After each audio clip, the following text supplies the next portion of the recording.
আবু হুরায়রা রাদিয়াল্লাহু তাআলা আনহু হতে বর্ণিত, তিনি বলেন রাসূল সাল্লাল্লাহু আলাইহি ওয়াসাল্লাম ইরশাদ করেছেন, রাসূল সাল্লাল্লাহু আলাইহি ওয়াসাল্লাম বলেছেন, আল্লাহ রাব্বুল আলামিন বান্দার তিনটি কাজ অত্যন্ত পছন্দ করেন এবং তিনটি কাজ অত্যন্ত অপছন্দ করেন। তাহলে রব্বুল আলামিনের তিনটি পছন্দনীয় কাজ কি কি?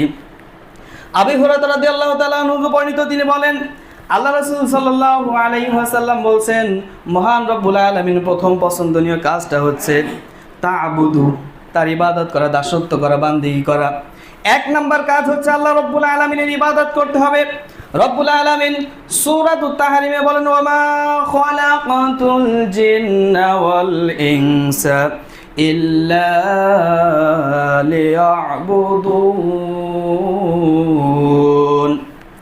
রব্বুল আলামিন বলেন, ওমা খালাকতুল জিন্না, আমি সৃষ্টি করেছি জিন জাতিকে, অল ইনসা এবং মানুষ জাতিকে, ইল্লাহ কেবলমাত্র, শুধুমাত্র, একমাত্র, লিয়া'বুদুন আমার ইবাদত করার জন্য। তাহলে এখানে রাসূল সাল্লাল্লাহু আলাইহি সাল্লাম বললেন আল্লাহ রাব্বুল আলামিন বান্দার যে প্রথম কাজটি পছন্দ করেন সেটা হচ্ছে বান্দা আল্লাহ রাব্বুল আলামিনের ইবাদত করবে। আল্লাহ রাব্বুল আলামিন বান্দার দুই নাম্বার যে কাজটি পছন্দ করেন, ওয়ালা তুশরিক বিল্লাহ, আল্লাহর সাথে শিরক করা আল্লাহ রাব্বুল আলামিন পছন্দ করেন না। রব্বুল আলামিন বলেন, যে বান্দা আমার সাথে কাউকে সমকক্ষ ভাবে না তাকে আল্লাহ রব্বুল আলামিন অত্যন্ত পছন্দ করেন।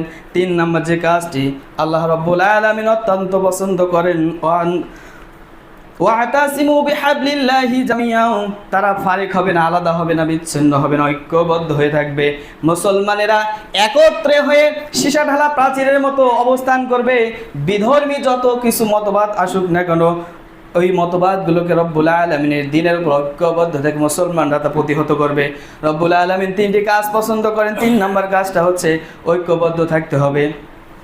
আর যে তিনটি কাজ রব্বুল আলামিন অত্যন্ত ঘৃণা করেন, আবু হুরায়রা রাদিয়াল্লাহু তাআলা বর্ণনা করতেছেন, রাসূল সাল্লাল্লাহু আলাইহি ওয়াসাল্লাম বলেন রব্বুল আলামিন যে তিনটি কাজ অপছন্দনীয় করেন তার মধ্যে এক নম্বর কাজ হচ্ছে নিরর্থক কথাবার্তা বলা, অযথা কথাবার্তা বলা। হাদিসের সনদ সহিহ। তাহলে আল্লাহ রাব্বুল আলামিন পছন্দ করেন না, কি পছন্দ করেন না? অযথা নিরর্থক কথাবার্তা বলা। এই অভ্যাসটা আমাদের মাঝে সব সময় বেশি দেখা যায়। আমরা দোকানে খামারে চলতে গিয়ে, রাস্তা পথে যেখানেই বলুন না কেন, এক জায়গায় বসলে কোনো প্রয়োজনীয়তা নাই, সেই বিষয় নিয়ে কথা, এমন কথা চলছে আমাদের আর নিজের মধ্যে আমরা নিজেরা থেকে না অন্যত্রে চলে যাই। আল্লাহ রাব্বুল আলামিনের কাছে এই কাজটা অত্যন্ত অপছন্দনীয় কাজ। রব্বুল আলামিন এটা পছন্দ করেন না। দুই নম্বর যে কাজটা আল্লাহ রাব্বুল আলামিন পছন্দ করেন না, অধিক প্রশ্ন করা। কোনো একটি বিষয় নিয়ে সাম্যক কিছু প্রশ্ন করলে আমি জানতে পারবো এই বিষয়টা কি আসলে, তারপর বিশেষ করে আলেমদেরকে এই বেশি বেশি করে প্রশ্ন করা হয়। রব্বুল আলামিন অধিক প্রশ্ন করা পছন্দ করেন না। তিন নাম্বার যে কাজটি আল্লাহ রব্বুল আলামিন পছন্দ করেন না সেটা হচ্ছে সম্পদ বিনষ্ট করা।